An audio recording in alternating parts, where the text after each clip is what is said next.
وحبيبنا وكريمنا ومولانا محمد معدن الجود والكرم منبع العلم والحكم وعلى آله وصحبه وبارك وسلم۔ ہمارے بنیادی عقائد میں سے ایک عقیدہ تقدیر کا ہے کہ ہمیں اللہ رب العالمین کی تقدیر پر ایمان لانا ہے۔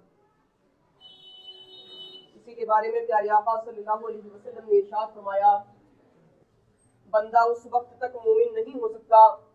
جب تک کہ اچھی بری تقدیر پر ایمان نہ لے آئے اور اس بات کا یقین نہ کر لے کہ جو مصیبت اس کو پہنچنے والی ہے وہ مصیبت اس کو پہنچ کر رہے گی، اور جو مصیبت اس کو نہیں پہنچنے والی وہ کسی بھی حال میں اس تک وہ مصیبت پہنچ نہیں سکتی۔ یعنی ہمارا یہ یقین ہونا چاہیے کہ اگر ہمیں کوئی بیماری پہنچنی ہے تو وہ بیماری پہنچ کر رہے گی، اور اگر کوئی بیماری ہمیں نہیں پہنچنی تو کچھ بھی ہو جائے وہ بیماری ہم کو پہنچ نہیں سکتی۔ اس کے برخلاف جو لوگ تقدیر کا انکار کرتے ہیں ان کے بارے میں پیارے آقا صلی اللہ علیہ وسلم نے ارشاد فرمایا، ہر امت میں مجوسی ہوتے رہے اور اس امت کے مجوسی وہ ہے جو تقدیر کا انکار کریں۔ یعنی اگر کوئی تقدیر کا انکار کرتا ہے تو وہ اس امت کا مجوسی ہے، اور ایسے لوگوں کے بارے میں پیارے آقا علیہ السلام نے ارشاد فرمایا کہ اگر وہ مر جائیں تو ان کے جنازے میں شریک نہ ہو، اگر وہ بیمار پڑے تو ان کی عیادت نہ کرو، اور وہ دجال کے ساتھی ہیں، اللہ رب العالمین پر حق ہے تو ان کو دجال کے ساتھ ملا دے۔ اللہ اکبر، یہ ہے تقدیر کا انکار کرنے والے۔ یعنی اگر ایک عقیدے کا کوئی انکار کرتا ہے اور اس کے بعد تمام عقیدوں کو مانتا ہے تو اس کے بارے میں پیارے آقا علیہ السلام نے صاف ارشاد فرما دیا کہ اگر وہ مر جائے تو چاہے تمام عقیدوں کو مانتے ہوں لیکن ایک عقیدہ تقدیر کا اگر وہ انکار کرتے ہیں تو ان کے نماز جنازہ میں شریک ہونے کی ضرورت نہیں،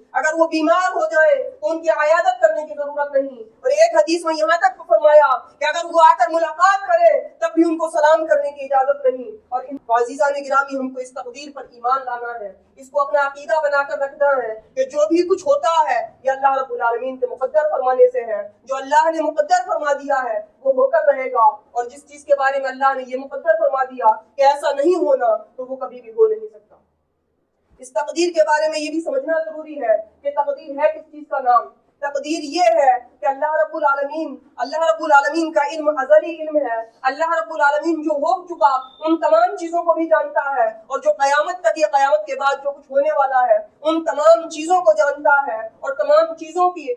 ہر چیز سے واقف ہے، چھوٹی چیزوں سے، بڑی چیزوں سے، ظاہر چیزوں سے اور خفیہ چیزوں سے، تمام چیزوں سے اللہ رب العالمین واقف ہے۔ تو جو بندے کرنے والے تھے پروردگار نے ان تمام چیزوں کو لکھ دیا۔ مثلا کسی کو کوئی نماز پڑھنے والا تھا تو اللہ رب العالمین پہلے سے جانتا تھا کہ یہ بندہ نماز پڑھے گا، تو اللہ رب العالمین نے اپنے علم کے مطابق اس کو لکھ دیا۔ تو تقدیر کے بارے میں بعض لوگوں کا یہ گمان ہوتا ہے کہ جب تقدیر مقدر ہو چکی تو اب ہم مجبور ہیں، جو ہمارے لیے مقدر ہے وہی ہم کو کرنا پڑے گا۔ ایسا نہیں ہے، بلکہ اللہ رب العالمین نے اپنے بندوں کو اختیار دے رکھا ہے، وہ اچھائی کرے اس کا بھی اللہ نے اختیار دے رکھا ہے، وہ برائی کرے اس کا بھی اللہ رب العالمین نے اختیار دے رکھا ہے۔ لیکن پروردگار عالم اپنے ہر بندے کے بارے میں جانتا ہے کہ کون بندہ بھلائی کرے گا، کون بندہ برائی کرے گا۔ تو جو بندہ جو کچھ کرنے والا تھا اللہ رب العالمین نے اس کے مطابق ویسا ہی لکھ دیا۔ تو نہ ہی تو یہ ہے کہ انسان تقدیر کا انکار کرنا شروع کر دے، اور نہ ہی یہ ہونا چاہیے کہ تقدیر کو مانے تو اپنے آپ کو مجبور مان لے کہ ہمارے اختیار میں تو کچھ ہے ہی نہیں،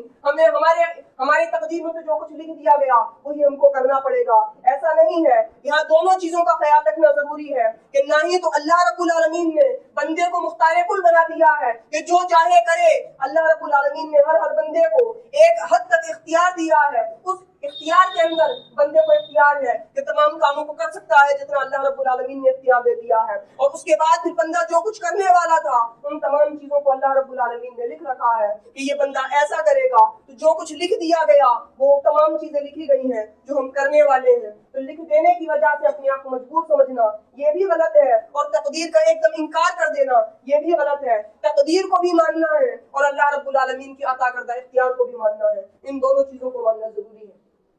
پھر جو تقدیریں ہیں یہ تقدیریں تین طرح کی تقدیریں ہیں جو اللہ رب العالمین نے لکھ رکھی ہیں۔ ایک تقدیر وہ ہے جس کو تقدیر مبرم کہا جاتا ہے۔ اس تقدیر کا حال یہ ہے کہ اللہ نے جیسا لکھ دیا ویسا ہی ہوگا، اس تقدیر میں کبھی بھی کسی بھی طریقے کی تبدیلی نہیں ہو سکتی۔ اب تو یہ ہے جو اللہ رب العالمین کے خاص بندے ہیں وہ بھی اگر چاہیں تو ان کے چاہنے سے بھی اس تقدیر کو نہیں بدلا جاتا، اللہ نے جیسا لکھ دیا ویسا ہو کر رہے گا۔ یہ ایک تقدیر کی قسم ہے جس کو تقدیر مبرم کہا جاتا ہے۔ اس کے بعد ایک تقدیر کی دوسری قسم ہے جو تقدیر معلق ہے کہ اللہ رب العالمین نے لکھ تو دیا ہے کہ ایسا ہوگا، لیکن اس میں اللہ رب العالمین نے یہ گنجائش بھی رکھی ہے کہ اگر بندہ ایسا کر لے یا کوئی دعا ہو جائے تو وہ تقدیر پلٹ سکتی ہے، وہ تقدیر بدل سکتی ہے۔ تو اللہ رب العالمین نے اس تقدیر کو لکھی ایسا رکھا ہے کہ یہ ہونا ہے، لیکن اگر دعا ہو جائے یا کوئی اور نیکی ہو جائے تو یہ تقدیر بدل سکتی ہے۔ تو اس طرح کی تقدیریں بدل جاتی ہیں، ان تقدیروں کو تقدیر معلق کہا جاتا ہے۔ یہ وہ تقدیریں ہیں جو اللہ رب العالمین کے نیک بندے اگر دعائیں کر دیں تو یہ تقدیریں بدل جایا کرتی ہیں۔ انسان کبھی ایسی نیکیاں کر لیتا ہے کہ ان نیکیوں کی وجہ سے اللہ رب العالمین تقدیروں کو بدل دیتا ہے۔ اسی کے بارے میں حدیث پاک ہے الدعاء یرد القضاء، کہ دعا تقدیر کو پلٹ دیتی ہے۔ تو یہاں جو تقدیر کو پلٹ دینا مراد ہے وہ یہی تقدیر کو پلٹ دینا مراد ہے جس کو تقدیر معلق کہا جاتا ہے۔ یہ وہ تقدیریں ہیں کہ اللہ نے لکھی یہ رکھا ہے کہ ہونا یہ ہے، لیکن اگر کوئی دعا ہو جائے یا کوئی اور کام ہو جائے تو اس تقدیر میں تبدیلی آ سکتی ہے۔ تو جیسی تبدیلی اللہ رب العالمین نے لکھ رکھی ہے ویسی تبدیلی ان تقدیروں میں آ جاتی ہے۔ اور تیسری تقدیر ایک اور ہے جو تقدیر ایسی ہے کہ جو ملائکہ کو اللہ رب العالمین نے صحیفے دیے ہیں، ان صحیفوں میں تو یہ لکھا ہوا ہے کہ ایسا ہونا ہی ہے، لیکن اللہ رب العالمین کے علم میں یہ ہے کہ اگر بعض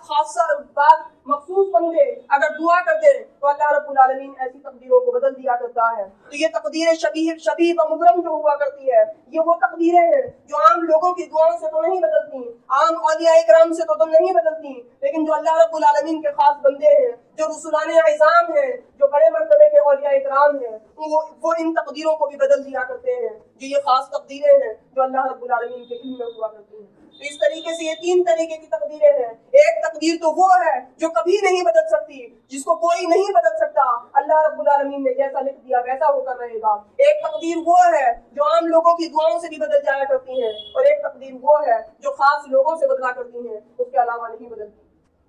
اس کے علاوہ تقدیر کے بارے میں یہ خیال رکھنا ضروری ہے کہ یہ تقدیر پر ہم کو ایمان تو لانا ہے، یہ ہمارے عقیدے کا حصہ تو ضرور ہے، لیکن اس میں ہم کو بحث کرنے کی ضرورت نہیں۔ جتنی باتیں ہم کو بیان کر دی گئیں بس ان باتوں پر ہم کو ایمان لانا ہے، ان باتوں کو ہم کو مان لینا ہے، لیکن ان تقدیروں کے بارے میں کہیں بیٹھ کر یا آپس میں گفتگو کرنا، بحث کرنا، ان تمام چیزوں سے منع کیا گیا ہے۔ اور ہم لوگوں کی تو حیثیت کیا ہے جو صحابہ اکرام ہیں، بلکہ صحابہ اکرام میں جو حضرت ابوبکر صدیق، حضرت عمر فاروق رضی اللہ تعالیٰ عنہما، جو بڑی بڑی شان کے صحابہ اکرام ہیں، ان صحابہ اکرام سے بھی تقدیر کے معاملے میں بحث کرنے سے منع فرما دیا گیا۔ ایک مرتبہ چند صحابہ اکرام جمع تھے اور تقدیر کے بارے میں بحث فرما رہے تھے۔ ان صحابہ اکرام میں حضرت ابوبکر صدیق اور حضرت عمر فاروق رضی اللہ عنہما بھی موجود تھے، تقدیر کے بارے میں بحث کر رہے تھے۔ ادھر حضرت جبریل امین آقا علیہ الصلوۃ والسلام کی بارگاہ میں حاضر ہوتے ہیں اور آنے کے بعد عرض کرتے ہیں کہ آپ کے صحابہ اکرام کس بارے میں جھگڑ رہے ہیں۔ آقا علیہ الصلوۃ والسلام کو جب یہ خبر ملی، آقا علیہ الصلوۃ والسلام غضب میں آ گئے، اور جلال میں آقا علیہ الصلوۃ والسلام کی یہ شان تھی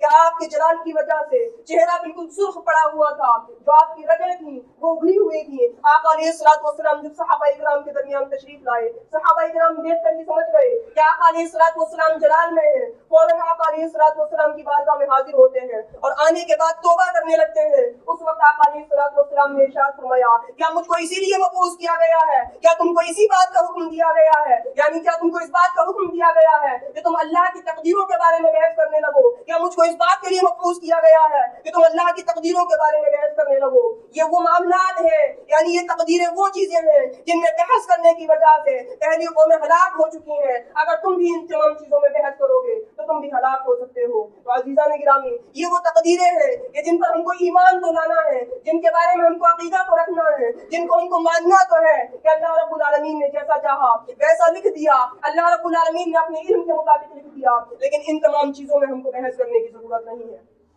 اور ساتھ ہی ساتھ اس کا خیال رکھنا بھی ضروری ہے کہ جو چیزیں اچھی ہوتی ہیں ان کی نسبت تو اللہ رب العالمین کی طرف کی جاتی ہے، اور جو چیزیں بری ہوتی ہیں یقیناً اللہ رب العالمین کی تقدیر سے ہے، لیکن ان تمام چیزوں کی نسبت اللہ رب العالمین کی طرف نہیں کی جاتی۔ اگر کوئی نیکی کر رہا ہے، اگر کوئی بھلائی ہو رہی ہے، اگر ہم کو کوئی نعمت مل رہی ہے تو ان تمام چیزوں کی نسبت تو ہم اللہ رب العالمین کی طرف کریں گے کہ ہم اگر یہ نماز پڑھ رہے ہیں، ہم اگر یہ نیکی کر رہے ہیں، یہ اللہ رب العالمین کی توفیق ہے۔ اگر ہم کو کوئی نعمت مل رہی ہے تو یہ اللہ رب العالمین کی توفیق ہے، لیکن اگر ہمارے اوپر کوئی مصیبت آ جائے، ہم سے معاذ اللہ کوئی گناہ ہو جائے یا اور کوئی برائی ہو جائے تو اس کی نسبت کبھی بھی اللہ رب العالمین کی طرف نہیں کرنی چاہیے، اس کو انسان کو اپنی طرف منسوخ کرنا چاہیے کہ یہ ہمارے گناہوں کا وبال حال ہے جو ہمارے اوپر یہ مصیبتیں آ رہی ہیں، جو یہ ہمارے اوپر پریشانی آ رہی ہے. ایک طرف تو یہ عقیدہ بھی رکھنا ہے، یقین بھی رکھنا ہے کہ جتنی بھی تقدیریں ہیں سب اللہ رب العالمین کی جانب سے ہیں، لیکن ان تمام تقدیروں کو جو ان تمام مصیبتوں کو جو برائی ہوتی ہے ان کی نسبت اللہ رب العالمین کی طرف نہیں کرنی، ان کی نسبت اللہ رب العالمین کی طرف کرنا یہ بے ادبی میں شمار ہوتا ہے. اس لیے جو اچھائیاں ہوں ان کو اللہ کی طرف نسبت کرنی چاہیے، اور جو برائیاں ہوں ان تمام چیزوں کی نسبت انسان کو اپنی طرف کرنی چاہیے. اللہ رب العالمین سے دعا ہے کہ ہمیں سے زیادہ عمل کرنے کی توفیق عطا فرمائے. السلام علیکم ورحمۃ اللہ وبرکاتہ.